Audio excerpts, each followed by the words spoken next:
Mais après sa mort, nous n'expédiâmes contre son peuple aucune armée du ciel, et nous n'étions nullement disposés à le faire. Il a suffi d'un seul cri pour qu'ils fussent tous anéantis. Hélas, combien est triste le destin des hommes! Aucun prophète ne vient vers eux sans qu'ils le tournent en dérision. Ne voient-ils pas combien de générations nous avons anéanties avant eux, et qui ne sont plus jamais revenus, alors que toutes, sans exception, comparaîtront devant nous? N'y a-t-il pas un signe pour eux dans la terre morte que nous faisons revivre, et de laquelle nous tirons des graines dont ils se nourrissent? Nous y avons créé des jardins complantés de palmiers et de vignes, et nous y avons fait jaillir des sources, afin que, de leurs fruits, ils se nourrissent bien que ces fruits ne soient pas l'œuvre de leurs mains. Que ne rendent-ils grâce au Seigneur? Gloire à celui qui a créé toutes sortes de couples, de ce que fait pousser la terre, de ce que les hommes eux-mêmes engendrent, et de tant d'autres choses dont ils ignorent la nature. N'est-ce pas un autre signe pour eux que la nuit qui, succédant au jour, plonge les hommes dans les ténèbres, et le soleil qui vogue vers le lieu qui lui est assigné, suivant l'ordre établi par le Très-Puissant, l'Omniscient, et la lune à laquelle nous avons assigné des phases successives au terme desquelles elle devient aussi fine que la tige d'un vieux régime de date dégarnie, et le soleil qui ne saurait rejoindre la lune, ni la nuit qui ne saurait devancer le jour, chaque astre devant voguer sur l'orbite qui lui est assignée. Que ce soit aussi pour eux un autre signe que nous ayons porté leur progéniture sur l'arche bondée de tant de créatures. Nous leur créons des vaisseaux d'autres modèles pour leur permettre de naviguer, et il ne dépend que de nous de les noyer, sans qu'ils puissent être ni secourus ni sauvés, à moins que, par un effet de notre grâce, nous leur permettions de jouir encore quelques instants de la vie. On a beau leur dire, craignez les châtiments de ce monde et ceux de la vie future, peut-être vous sera-t-il ainsi fait miséricorde. Mais il n'est pas un signe qui leur parvienne de leur Seigneur sans qu'ils s'en détournent. Et quand on leur dit, donnez en aumône une partie de ce que Dieu vous a accordé, les infidèles disent aux croyants, est-ce à nous qu'il appartient de nourrir ceux que Dieu, s'il le voulait, pourrait nourrir lui-même? Vous êtes vraiment dans un égarement manifeste. Et ils ajoutent, quand donc se réalisera cette menace? Dites-le si vous êtes sincères. Quoi? Attendent-ils qu'un cri vienne les saisir en pleine dispute et leur ôter toute possibilité de tester ou de rejoindre les leurs? Mais quand il sera soufflé dans la trompette, ils se précipiteront tous de leur tombe vers leur Seigneur, en s'écriant Malheur à nous! Qui nous a donc arrachés à notre sommeil? Voilà que se réalise la menace du Seigneur. Les prophètes étaient donc sincères. Un seul autre cri suffira, et aussitôt tous les hommes seront astreints à comparaître devant nous. Ce jour-là, aucune âme ne subira d'injustice. Chacun de vous sera rétribué selon les œuvres qu'il aura accomplies sur terre. Et ce jour-là, l'allégresse régnera parmi les hôtes du paradis, qui seront ainsi que leurs épouses accoudées sur les divans bien ombragés, disposant de fruits à profusion et de tout ce qu'ils désireront. Paix à vous, salam, seront le mot de bienvenue que leur adressera un maître miséricordieux. Et il sera dit aux impies, vous autres scélérats, tenez-vous à l'écart aujourd'hui. Ne vous ai-je pas engagé, fils d'Adam, à non pas adorer Satan? Ne vous ai-je pas dit qu'il était votre ennemi déclaré? Ne vous ai-je pas dit de m'adorer, moi, puisque c'est là la voie du salut? Satan a déjà égaré des générations entières parmi vous. Y avez-vous réfléchi? Voici donc l'enfer qui vous était promis. Subissez-en l'épreuve aujourd'hui pour avoir refusé de croire. Et ce jour-là, nous scellerons leurs bouches, mais leurs mains les dénonceront et leurs pieds témoigneront de leurs actions. Si nous le voulions, nous les frapperions de cécité, et ils chercheraient en vain leur voie sans y parvenir. Et si nous le voulions, nous les pétrifierions sur place, si bien qu'ils ne pourraient plus ni avancer ni reculer. Celui à qui nous accordons une longue vie verra péricliter ses facultés mentales et physiques. Ne le comprennent-ils donc pas? Nous n'avons pas enseigné la poésie au prophète, cela ne saurait lui convenir. Le message qu'il apporte n'est qu'un rappel et une lecture édifiante, visant à avertir les âmes sensibles au bien et à montrer le bien fondé des peines annoncées aux infidèles. Ne voient-ils pas que nous avons créé pour eux, parmi les œuvres sorties de nos mains, des troupeaux dont ils sont propriétaires? Nous les leur avons soumis pour qu'ils fassent des uns leur monture et tirent des autres leur nourriture, sans parler des autres profits et des breuvages qu'ils en tirent. Que ne rendent-ils grâce au Seigneur?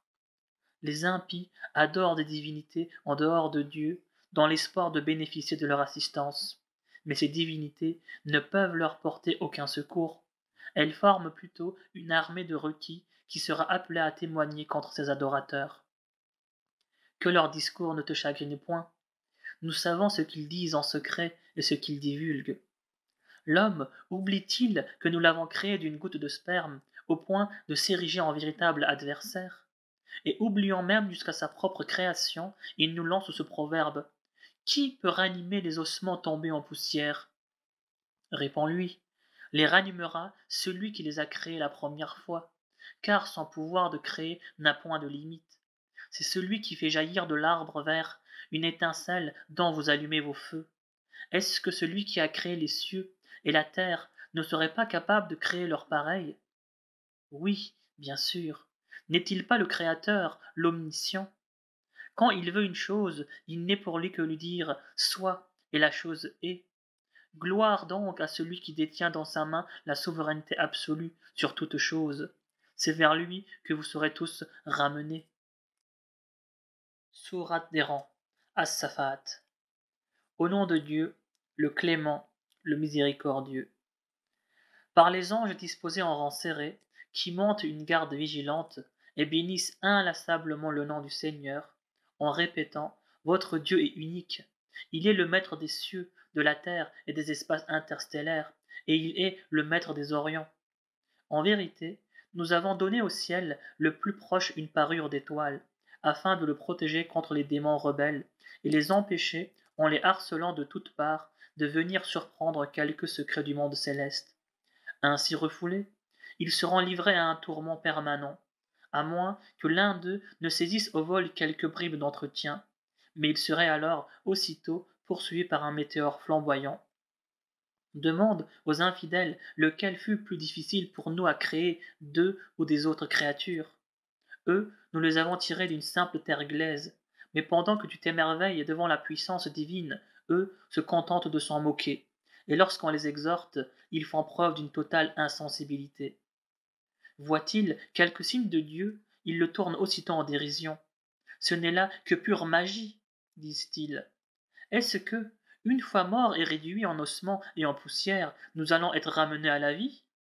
Et nos premiers ancêtres aussi? Réponds-leur.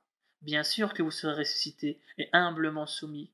Un seul cri retentira, et voilà les morts hors de leur tombe, bien réveillés, et s'écriant: Malheur à nous, voilà que le jour du jugement dernier est arrivé. Oui, voilà le jour de la décision que vous traitiez de mensonge. Rassemblés sera-t-il ordonné, les impies ainsi que leurs épouses et les divinités qu'ils adoraient en dehors de Dieu. Conduisez-les en enfer, saisissez-vous-en, ils ont des comptes à rendre. Et il leur sera dit: Pourquoi ne vous portez-vous pas mutuellement secours?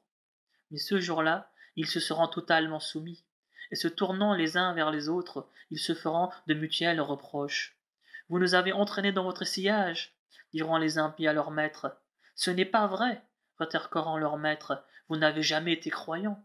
Nous n'avons exercé aucune contrainte sur vous, mais vous étiez naturellement rebelles.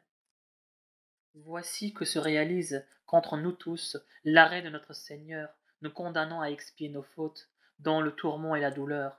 Et si nous vous avons égarés, c'est que nous-mêmes étions dans l'erreur. C'est ainsi qu'impies et démons seront tous, ce jour-là, associés dans le tourment et la douleur.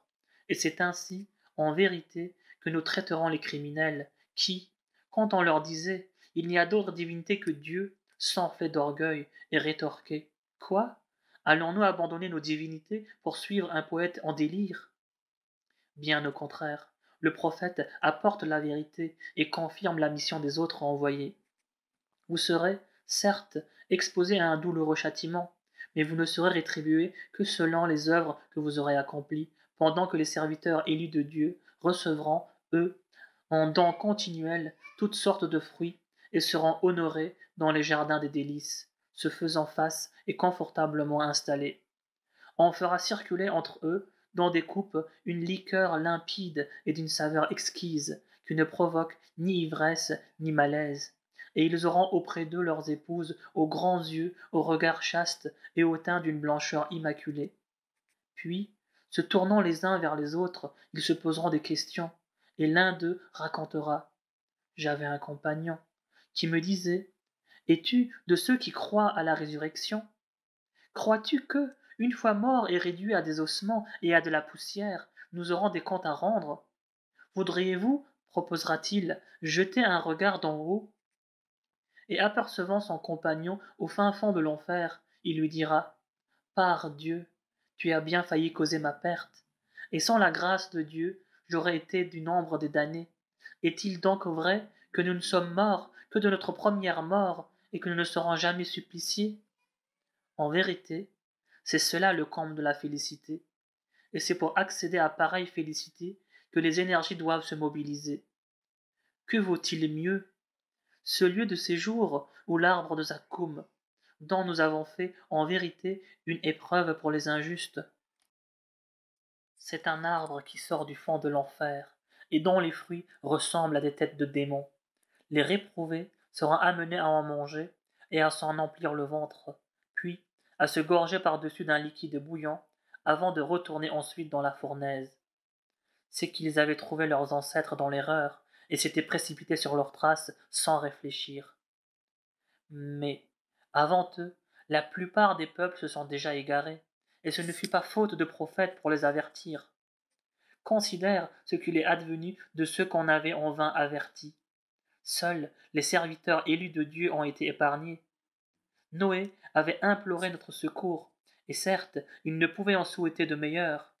Nous le sauvâmes, lui et sa famille, d'une terrible calamité, en ne laissant subsister que sa descendance, et nous perpétuâmes son souvenir dans la postérité.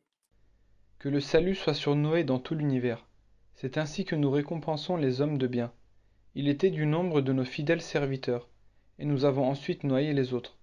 Parmi ces adeptes figurait Abraham, qui, sincèrement dévoué à son Seigneur, s'adressa à son père et à son peuple en ces termes. Qu'est-ce que vous adorez? Préférez-vous adorer de fausses divinités à la place de Dieu? Mais que pensez-vous donc du Maître de l'univers? Puis, tournant son regard du côté des étoiles, il déclara: Je suis porteur d'une maladie. Et aussitôt ses concitoyens tournèrent le dos et s'éloignèrent de lui. Abraham se glissa alors auprès de leurs idoles et leur dit: Pourquoi ne mangez-vous pas? Qu'avez-vous à ne pas répondre? Puis, se précipitant sur les statues, il se mit à leur porter de violents coups de sa main droite, ce qui fit revenir ses concitoyens en toute hâte vers lui. Est-il normal, leur dit-il, que vous adoriez les statues que vous sculptez vous-même, alors que c'est Dieu qui vous a créés, vous et ce que vous façonnez? Qu'on lui dresse un bûcher et qu'on le livre aux flammes, cria la foule, décidée à lui jouer un mauvais tour. Mais nous leur infligeâmes une défaite humiliante. Abraham dit alors: Je m'en vais vers mon Seigneur, il me guidera dans sa voie. Seigneur, supplia-t-il, veuille m'accorder une vertueuse postérité. Nous lui annonçâmes alors que son foyer serait égayé par la naissance d'un garçon plein de sagesse. Et lorsque l'enfant fut en âge d'accompagner son père, celui-ci lui dit: Mon cher fils, j'ai vu en songe que je t'immolais. Vois ce qu'il y a lieu de faire. Père, dit l'enfant, fais ce qui t'est ordonné. Tu verras, s'il plaît à Dieu, que je suis de ceux qui savent s'armer de patience dans l'épreuve. Tous les deux s'étaient résignés à la volonté divine, et déjà le père avait couché le front de son fils contre terre, lorsque nous l'appelâmes. Ô Abraham, tu as ajouté foi à ta vision. C'est ainsi que nous récompensons ceux qui font le bien. En vérité, ce fut là une bien rude épreuve. Nous rachetâmes l'enfant par une offrande de grande valeur, et nous perpétuâmes son renom dans les générations ultérieures. Paix sur Abraham. C'est ainsi que nous récompensons les gens de bien. Abraham était un de nos fidèles serviteurs. Nous lui annonçâmes également l'heureux avènement d'Isaac, comme prophète parmi les saints, et nous lui accordâmes notre bénédiction, ainsi qu'à Isaac. Mais parmi leurs descendance, il y eut des hommes de bien, et d'autres manifestement injustes envers eux-mêmes. Nous avons répandu aussi nos bienfaits sur Moïse et Aaron. Nous les avons sauvés, eux et leur peuple, d'une angoisse extrême. Nous les avons secourus, et ils furent eux les vainqueurs. Nous leur avons donné l'écriture à la clarté limpide, nous leur avons indiqué la bonne voie, et nous avons perpétué leurs souvenirs dans les générations ultérieures. Que le salut soit donc sur Moïse et sur Aaron. C'est ainsi que nous récompensons les hommes de bien, car ils font partie de nos fidèles serviteurs. Élie aussi fut un de nos envoyés. C'est lui qui a dit à son peuple, ne craignez-vous pas Dieu? Allez-vous adorer Baal en délaissant le meilleur des créateurs, Dieu votre Seigneur et celui de vos premiers ancêtres? Mais ils le traitèrent d'imposteur, aussi auront-ils à répondre de ce péché devant le Seigneur, à l'exception de nos élus serviteurs, et nous perpétuâmes son souvenir dans les générations ultérieures. Que le salut soit donc sur la famille d'Élie. C'est ainsi que nous récompensons les hommes de bien, car Élie fait partie de nos fidèles serviteurs. Lot aussi fut un de nos envoyés.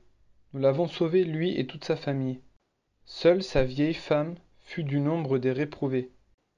Puis nous avons anéanti tous les autres. Et ce sont leurs vestiges que vous foulez aux pieds matin et soir. En avez-vous saisi le sens? Jonas avait lui aussi fait partie de nos envoyés. Il s'était réfugié sur un vaisseau surchargé. On tira au sort, et il fut parmi les rejetés à la mer, où une baleine l'avala, car il avait encouru notre colère. Et sans ses prières, il serait resté dans le ventre de la baleine jusqu'au jour dernier. Nous le fîmes rejeter, épuisé sur une plage déserte, et nous fîmes pousser au-dessus de lui un plant de citrouille. Nous l'envoyâmes ensuite comme messager à une population de 100 000 âmes, ou plus encore, qui crurent en Dieu. Aussi leur avons-nous permis de jouir de la vie pour une période déterminée. Demande-leur si les filles reviennent à ton Seigneur, et si les garçons reviennent à eux-mêmes. Aurions-nous, en leur présence, créé les anges en les dotant du sexe féminin? Cédant à leur goût pour le mensonge, ils vont même jusqu'à dire « Dieu a engendré », ce qui est une pure invention. Dieu, selon vous, préférerait avoir des filles plutôt que des garçons? Sur quoi vous fondez-vous pour formuler un tel jugement? N'êtes-vous donc pas raisonnable? Où tenez-vous à l'appui de vos dires quelques preuves irréfutables? Apportez alors votre livre si vous êtes sincère. Ils vont même jusqu'à établir des liens de parenté entre Dieu et les djinns. Or, ceux-ci savent eux-mêmes que les auteurs de tels mensonges auront à en répondre devant leur Seigneur. Gloire à Dieu, il est bien au-dessus de leurs blasphèmes. Seuls seront sauvés nos élus serviteurs. En vérité, vous et les idoles que vous adorez ne pourrez gagner à votre cause que ceux qui sont déjà voués à l'enfer. Il n'est aucun parmi nous, disent les anges, qui n'ait sa place fixée d'avance, et nous sommes toujours disposés en rang pour célébrer la gloire du Seigneur. Et tout en disant volontiers, si nous avions reçu des anciens un livre de rappel, nous aurions été les serviteurs élus du Seigneur. Les négateurs n'hésitent pas à renier le Coran. Certes, ils connaîtront la vérité un jour.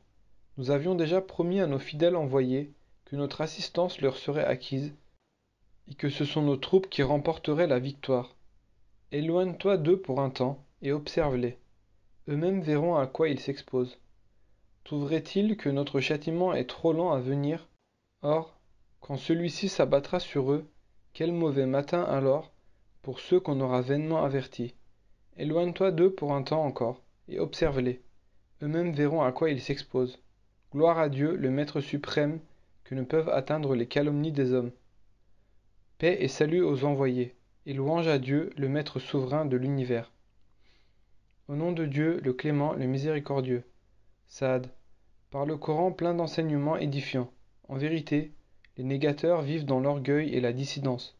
Pourtant, que de générations n'avons-nous pas fait périr avant eux, et qui, malgré leurs cris d'angoisse, ne purent échapper à nos rigueurs. Les infidèles trouvent étrange que l'un d'eux soit venu les avertir et disent « Cet homme est un sorcier et un imposteur. Veut-il réduire toutes les divinités à une seule? Voilà une chose bien étrange. » Puis leurs notables se retirèrent en disant « Retirez-vous et gardez confiance dans vos dieux. Ce n'est là qu'un complot ourdi contre vos idoles. Nous n'avons rien entendu de pareil dans la dernière religion. Ce n'est là donc qu'une pure invention. Comment? Il aurait été le seul de nous tous à recevoir le Coran. Ainsi ils doutent de mes révélations, ou plutôt, ils n'ont pas encore éprouvé mon châtiment.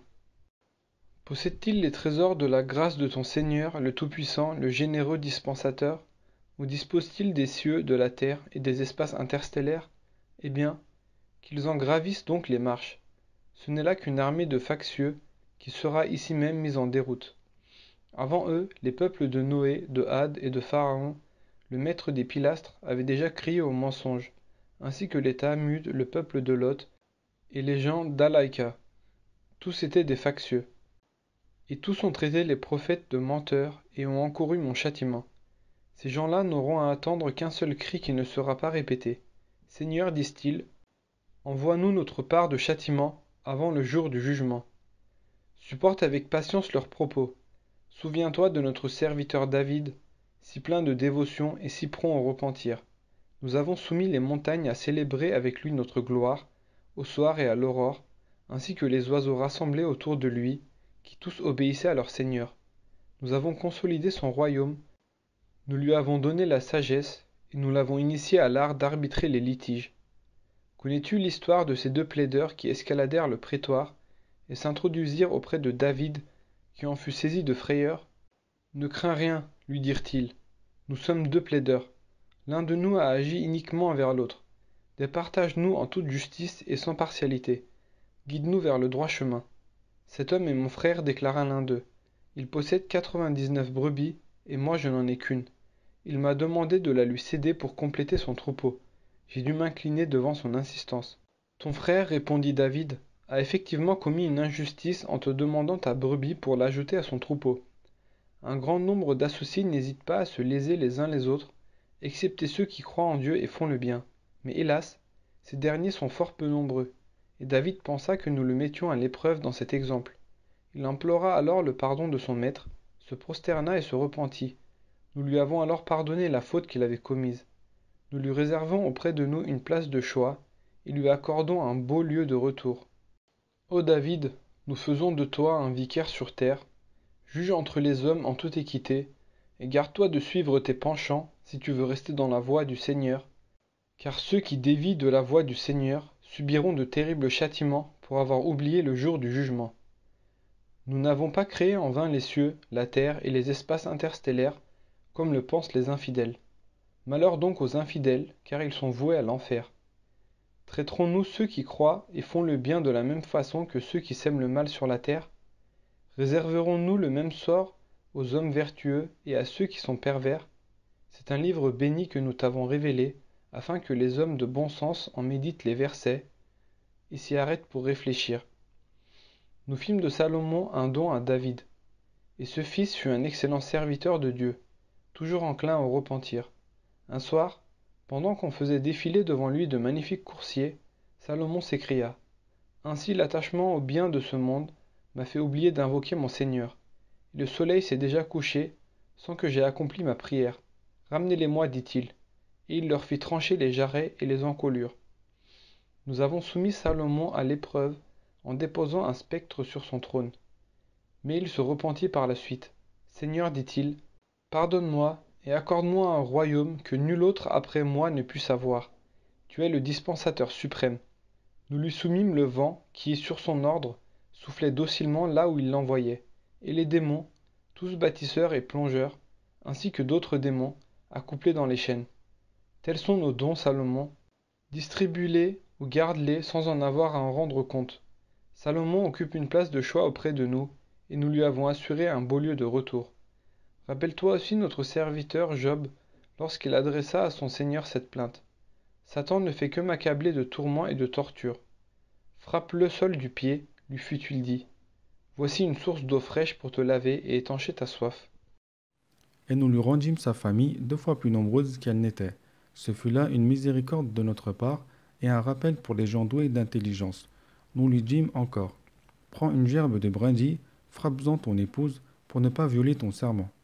Et nous trouvâmes en lui un homme plein de patience dans l'épreuve et un excellent serviteur toujours enclin au repentir. Souviens-toi également de nos serviteurs Abraham, Isaac et Jacob, ces hommes si puissants et si clairvoyants. Nous les avons dotés d'une rare qualité, celle d'avoir toujours présent à l'esprit la demeure éternelle. En vérité, ils comptent auprès de nous parmi les élus privilégiés.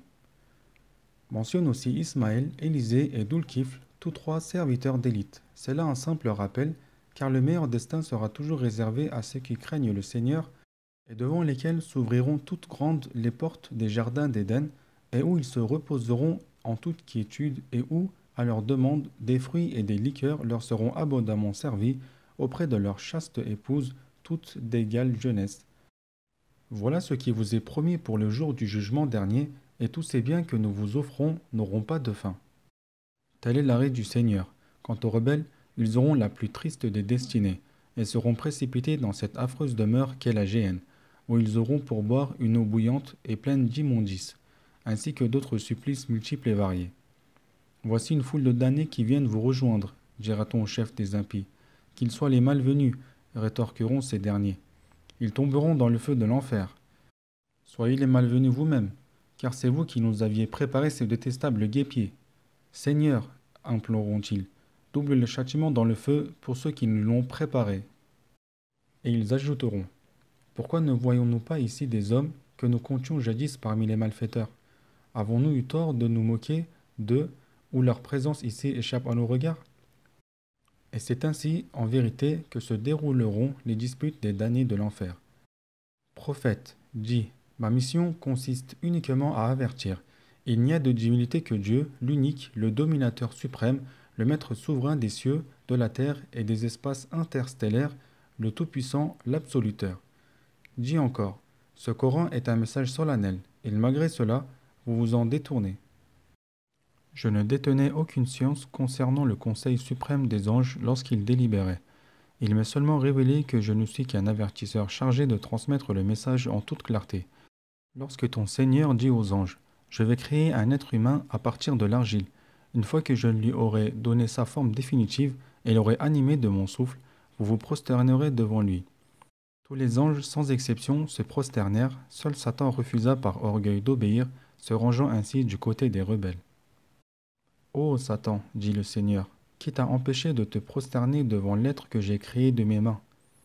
Est-ce par orgueil ou te considères-tu supérieur à lui? Je suis, répondit Satan, meilleur que lui, car tu m'as créé de feu et tu l'as créé d'argile. Hors d'ici, ordonna le Seigneur, tu es à jamais maudit, et ma malédiction te poursuivra jusqu'au jour dernier. Seigneur, demanda Satan, accorde-moi un sursis jusqu'au jour où ils seront ressuscités. Dieu dit alors, tu es de ceux à qui un délai est accordé, jusqu'au jour du terme fixé. Par ta puissance, dit Satan, je les égarerai tous, à l'exception de ceux d'entre eux qui sont tes serviteurs élus. En vérité, dit le Seigneur, et la vérité est ce que je dis, je remplirai la géhenne de toi et de tous ceux parmi les hommes qui t'auront suivi. Prophète, dis aux impies, je ne vous réclame aucun salaire pour ce que je vous enseigne et je ne suis pas un maniéré imposteur. Ce Coran n'est qu'un rappel adressé à l'univers, et vous ne tarderez pas à en connaître la véritable portée. Au nom de Dieu, le clément, le miséricordieux. La révélation de ce Coran émane de Dieu, le Tout-Puissant, le Sage. Nous te révélons ce livre en toute vérité. Adore donc Dieu et voulus un culte sans partage. N'est-il pas le seul digne d'être exclusivement adoré? Quant à ceux qui ont adopté en dehors de lui d'autres divinités, en disant « Nous ne les adorons que pour qu'elles nous rapprochent davantage de lui. » En vérité, Dieu tranchera le différend qui les oppose, mais Dieu ne guide point dans la bonne voie l'infidèle perfide. Si Dieu avait voulu se donner un fils, il eût choisi au sein de sa création ce qu'il aurait voulu. Gloire à lui. Il est l'unique, il est le dominateur. Il a créé en toute vérité les cieux et la terre. Il fait succéder la nuit au jour et le jour à la nuit, de même qu'il prescrit au soleil et à la lune de poursuivre chacun sa course jusqu'au terme fixé. N'est-ce pas lui le puissant, l'absoluteur? Il vous a créé d'un seul être dont il a ensuite tiré sa compagne. Il a mis à votre service 8 sortes de bestiaux en couple. Il vous crée dans le sein de vos mères, où vous subissez des transformations successives dans les ténèbres d'une triple membrane. Tel est Dieu, votre Seigneur à qui appartient l'univers. Il n'y a d'autre divinité que lui. Comment pouvez-vous vous détourner de lui? Si vous êtes infidèle, sachez qu'en vérité, Dieu n'a pas besoin de vous pour l'adorer. Toutefois, l'impiété des hommes lui déplaît alors qu'il agrée leur reconnaissance. Aucune âme ne répondra des fautes d'une autre âme. Puis, c'est à lui qu'inéluctablement vous retournerez, et vos œuvres vous seront alors rappelées, car Dieu connaît parfaitement ce que recèlent les cœurs.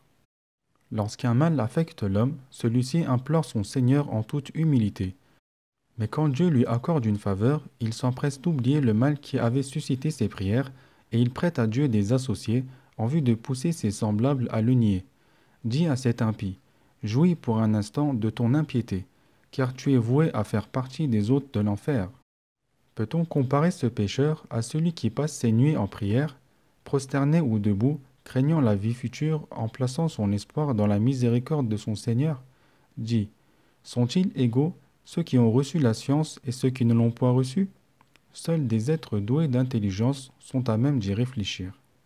Dis, ô mes serviteurs qui avez la foi, craignez votre Seigneur, car à ceux qui font le bien ici-bas est réservée une belle récompense, et la terre de Dieu est assez vaste pour qui veut le servir. En vérité, les persévérants seront rémunérés au-delà de toute espérance. Dis, j'ai reçu ordre de vouer un culte exclusif à mon Seigneur, et il m'a été ordonné d'être le premier des musulmans. Dis, en vérité, je crains de subir les châtiments d'un jour terrible si je désobéis à mon Seigneur. Dis, c'est Dieu que j'adore, en lui vouant un culte sans partage.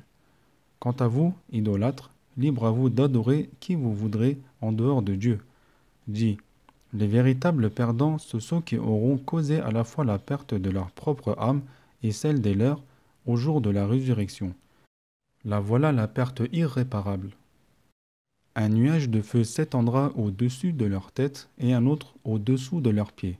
Voilà contre quoi Dieu met en garde ses serviteurs. Ô mes serviteurs, craignez-moi. Ceux qui fuient les fausses divinités pour ne pas les adorer et qui reviennent vers leur Seigneur, annonce-leur qu'ils auront accès à la félicité. Faisant l'heureuse annonce à mes serviteurs qui écoutent mes paroles et se conforment à ce qu'elles contiennent de meilleur. Ce sont ceux-là que Dieu dirige, ce sont ceux-là qui sont doués d'intelligence. Vouloir sauver celui contre qui la sentence du châtiment aura été prononcée équivaut à vouloir sauver celui qui est déjà dans les flammes de l'enfer. Mais ceux qui craignent leur Seigneur auront des loges sur lesquelles sont bâties d'autres loges et au-dessous desquelles coulent des rivières. Telle est la promesse de Dieu, et Dieu ne faillit jamais à sa promesse. Considère comment Dieu fait descendre l'eau du ciel et comment il la répartit sous terre en sources jaillissantes pour faire germer des plantes de diverses espèces qu'il fait ensuite faner et jaunir. Et comment enfin il en fait de simples brins desséchés. Certes, il y a dans ce phénomène matière à réflexion pour les hommes doués d'intelligence. Quel bonheur pour celui dont Dieu a ouvert le cœur à l'islam et qui détient ainsi une lumière venant de son Seigneur. Malheur donc à ceux dont les cœurs demeurent insensibles à l'évocation de Dieu. Ceux-là sont dans un égarement manifeste. Dieu a révélé un discours sublime en un livre aux versets concordants où alternent les promesses et les menaces au point que ceux qui craignent Dieu et qui en font la lecture sentent d'abord un frisson traverser leur corps, puis leur peau et leur cœur s'apaisent à l'évocation du Seigneur. Tel est le livre de Dieu grâce auquel il guide qui il veut. Quant à celui que Dieu égare, nul ne pourra plus lui faire retrouver son chemin. Quelle triste destinée que d'avoir à affronter à visage découvert les affres d'un châtiment terrible le jour de la résurrection, lorsqu'on dira aux injustes « Goûtez donc le fruit de vos œuvres ». Ceux qui les ont précédés ont, eux aussi, traité nos signes de mensonges, et le châtiment les a assaillis au moment même où ils s'y attendaient le moins. Dieu leur a fait goûter l'ignominie en ce monde, mais les châtiments qui les attendent dans l'au-delà sont plus atroces encore, s'ils pouvaient le savoir. Que d'exemples de toutes sortes sont donnés dans ce Coran aux hommes, afin de les amener à réfléchir. Révélé en langue arabe, ce Coran ne contient aucune équivoque. Peut-être seront-ils amenés à craindre le Seigneur. Dieu vous propose en parabole un serviteur qui a plusieurs maîtres associés, qui se disputent son service, et un autre serviteur qui n'a qu'un seul maître. Le sort de ces deux serviteurs est-il le même? Louange à Dieu, la différence est claire, mais trop peu d'hommes en ont conscience. Certes, tu es appelé à mourir, comme ils sont aussi appelés à mourir. Puis, au jour dernier, vous vous disputerez auprès de votre Seigneur.